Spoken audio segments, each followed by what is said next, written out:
Hello दोस्तों, एग्जामशिप में आपका स्वागत है। दोस्तों, पिछले वीडियो में हमने 2023 में इतिहास से पूछे गए प्रश्नों को डिस्कस किया था। इस वीडियो में हम 2022 में इतिहास से पूछे गए प्रश्नों को डिस्कस करेंगे। इसका पीडीएफ हमने वीडियो के डिस्क्रिप्शन में दे दिया है, जहां से आप इसको आसानी से डाउनलोड कर सकते हैं, जिससे आपको रिवीजन करने में आसानी हो। अगर आप चैनल पर नए हैं तो प्लीज चैनल को सब्सक्राइब करें, क्योंकि ऐसे ही वीडियो हम लगातार लाते रहते हैं। तो बिना टाइम वेस्ट किए चलिए शुरू करते हैं। पहला है शुक सप्तति। यह एक संस्कृत ग्रंथ है जिसकी रचना चिंतामणि भट्ट द्वारा की गई थी। ख्वाजा जियाउद्दीन नक्शबी ने इसका फारसी में अनुवाद करके इसका नाम तूतीनामा रख दिया था। अगला प्रश्न है चंद्रगुप्त द्वितीय द्वारा जारी रजत सिक्के। ये सिक्के शकों के अनुक्रम पर आधारित थे। ये सिक्के चंद्रगुप्त द्वितीय की शक विजय के संदर्भ में प्रमाण उपलब्ध कराते हैं। ये दोनों सेंटेंस दिए हुए थे, जिनमें से दोनों ही सही थे। इन मुद्राओं का वजन 30 से 33 ग्रेन होता था। अगला प्रश्न है जिसमें सूची 1 का सूची 2 से मिलान करना था। तो तालार ये क्या होते थे? ये रात्रि सुरक्षा कर्मियों का अधिकारी होता था। पट्टकोल ग्रामीण कर वसूलने वाला अधिकारी होता था। सहसाधिपति चोरी डकैती के मुकदमे का अधिकारी, और बलाधिप या चुंगी का संरक्षक होता था। तो तलार रात्रि सुरक्षा कर्मियों का अधिकारी, पट्टकोल ग्रामीण कर वसूलने वाला अधिकारी, सहसाधिपति चोरी डकैती के मुकदमों का अधिकारी, और बलाधिप चुंगी का संरक्षक। अगला है भारत धर्म महामंडल। इसका जो केंद्र था हरिद्वार था। देव समाज का लाहौर, सनातन धर्म रक्षणी सभा कलकत्ता, और राधा स्वामी सत्संग आगरा। अगला है इसमें भी मैच कराना था। तो सर्ववर्मन ये असीरगढ़ ताम्रपत्र से संबंधित हैं। ईश्वर वर्मन जौनपुर प्रस्तर अभिलेख से संबंधित हैं। ईशान वर्मन हरहा पाषाण अभिलेख से। ईश्वर वर्मन जौनपुर से, ईशान वर्मन हरहा से, दोनों में कंफ्यूज मत होइएगा। जीवित गुप्त द्वितीय या देव बर्लाक अभिलेख से संबंधित हैं। और समुद्रगुप्त या गया ताम्र पत्र से। तो समुद्रगुप्त गया ताम्र पत्र, जीवित गुप्त द्वितीय देव बर्लाक अभिलेख, ईशान वर्मन हरहा पाषाण अभिलेख, ईश्वर वर्मन जौनपुर प्रस्तर अभिलेख, और सर्ववर्मन असीलगढ़ ताम्र पत्र। शकरखेड़ा का युद्ध यह 1724 में लड़ा गया था। निजामुल मुल्क और मुबारक खां दक्कन के सूबेदार के बीच। बेदरा का युद्ध 1759 में अंग्रेजों और डचों के बीच। पोर्टो नोवा का युद्ध 1781 में हैदर अली और ब्रिटिश ईस्ट इंडिया कंपनी के बीच। मुदकी का युद्ध यह 1845 में लड़ा गया था, ईस्ट इंडिया कंपनी और सिख साम्राज्य के बीच। नेक्स्ट है, एक तरफ है भवन, दूसरी तरफ है निर्माणकर्ता। तो सुल्तानगढ़ी इसका निर्माण कराया था इल्तुतमिश ने। लाल महल का निर्माण बलबन ने। जमात खाना मस्जिद अलाउद्दीन खिलजी ने इसका निर्माण कराया। 2.5 दिन का झोपड़ा कुतुबुद्दीन ऐबक ने। 2.5 दिन का झोपड़ा कुतुबुद्दीन ऐबक, जमात खाना मस्जिद अलाउद्दीन खिलजी, लाल महल बलबन, और सुल्तानगढ़ी इल्तुतमिश। अगला क्वेश्चन अलाउद्दीन खिलजी के विजयों के क्रम को कालानुक्रम के हिसाब से व्यवस्थित करना था, जिसमें सबसे पहले है गुजरात 1299 में, फिर रणथंबोर 1301 ईस्वी में, चित्तौड़गढ़ 1303 तथा वारंगल 1310।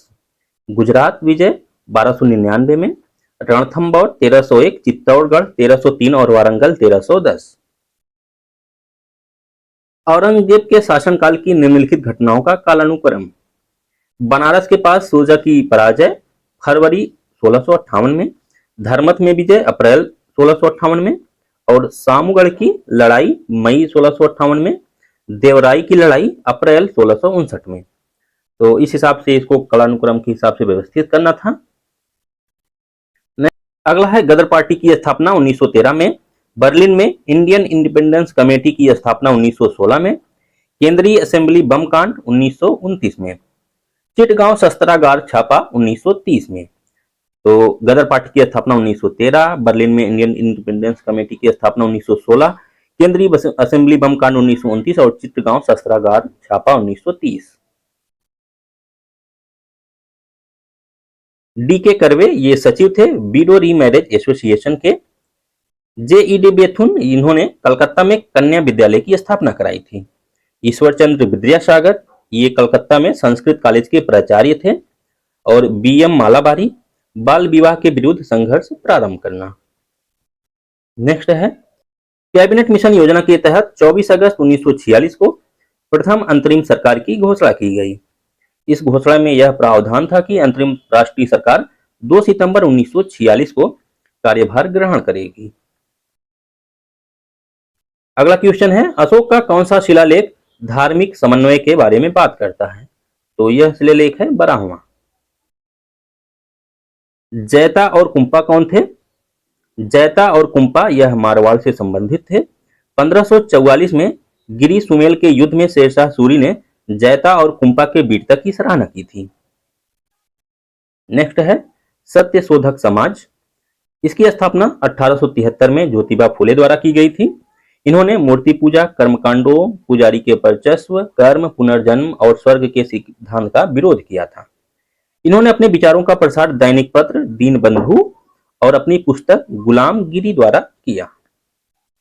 इनकी पुस्तक का नाम था गुलामगिरी और इनका एक दैनिक समाचार पत्र था दीनबंधु। अगला है, एक तरफ है ग्रंथ, दूसरी तरफ रचनाकार।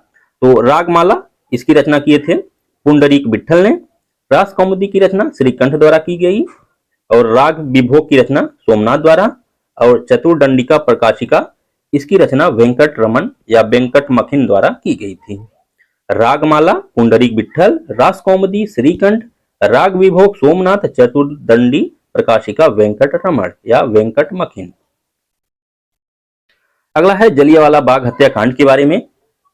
13 अप्रैल 1919 को जलियांवाला बाग हत्याकांड को ब्रिगेडियर जनरल रेजिनॉल्ड डायर ने अंजाम दिया था। रविंद्रनाथ टैगोर ने जलियांवाला बाग हत्याकांड के विरोध में ब्रिटिश सरकार की नाइटहुड की उपाधि लौटा दिया था। शंकर रायन ने वायसराय की कार्यकारिणी से इस्तीफा दे दिया था। इस कांड की जांच हेतु ब्रिटिश सरकार द्वारा हंटर कमीशन का गठन किया गया था। तो हंटर कमीशन जलियांवाला बाग हत्याकांड की जांच के लिए ब्रिटिश सरकार द्वारा गठन किया गया था। अगला है, किस पुरास्थल से नाव के चित्र या मॉडल प्राप्त हुए हैं? तो इसका आंसर था मोहनजोदड़ो एवं लोथल। मोहनजोदड़ो से नाव की आकृति वाली मुहर और लोथल से नाव का टेराकोटा प्राप्त हुआ था। हिंदुस्तान समाजवादी प्रजातंत्र संघ यानी हिंदुस्तान सोशलिस्ट डेमोक्रेटिक यूनियन, इसकी स्थापना 1928 में फिरोज शाह कोटला में आयोजित एक सभा में भगत सिंह, यतीन्द्रनाथ और अजय घोष तथा फटेंद्र घोष ने मिलकर की थी। रामानुज ये विशिष्ट द्वैत से संबंधित थे। माधवाचार्य द्वैतवाद से संबंधित, निम्बकाचार्य द्वैतवाद और वल्लभाचार्य शुद्ध द्वैतवाद। अगला है समाचार पत्रिका और इसका प्रकाशन का स्थान। स्वदेश इसका प्रकाशन का स्थान था गोरखपुर, भारत बंधु हाथरस से, सत्यवादी आगरा से और शक्ति अल्मोड़ा से। स्वदेश गोरखपुर से, भारत बंधु हाथरस से, सत्यवादी आगरा से और शक्ति अल्मोड़ा से। अगला है कविंद्र आचार्य सरस्वती। शाहजहां ने बनारस के संस्कृत और हिंदी के महान विद्वान कविंद्र आचार्य सरस्वती जी को राजकीय संरक्षण प्रदान किया था। तो कविंद्र आचार्य सरस्वती को कौन राजकीय संरक्षण प्रदान किया था? शाहजहां ने। इन्होंने बनारस तथा इलाहाबाद के तीर्थ यात्रा कर की समाप्ति के लिए शाहजहां के सामने बनारस के पंडितों का नेतृत्व किया था। कविंद्र कल्पलता में इन्होंने शाहजहां के यश का वर्णन किया है। तो कविंद्र कल्पलता किसकी रचना है? कविंद्र आचार्य सरस्वती से, जैसा कि नाम से ही स्पष्ट हो। अगला क्वेश्चन भी ज्योतिबा फुले से ही संबंधित है। तो ज्योतिबा फुले महाराष्ट्र के एक समाज सुधारक थे। इनका संबंध जाति विरोधी आंदोलन से है। इन्होंने सत्यशोधक समाज की स्थापना 1873 में पुणे में की थी। गुलामगिरी इनकी प्रसिद्ध रचना थी, जिसको अभी आपने ऊपर देखा। नेक्स्ट है, एक तरफ है ट्रेड यूनियन और दूसरी तरफ है दलीय संबद्धता। भारतीय मजदूर संघ, जिसकी स्थापना 1955 में की गई थी, यह भारतीय जनता पार्टी से संबंधित है। Indian national trade union Congress 1947, यह भारतीय राष्ट्रीय कांग्रेस से संबंधित है।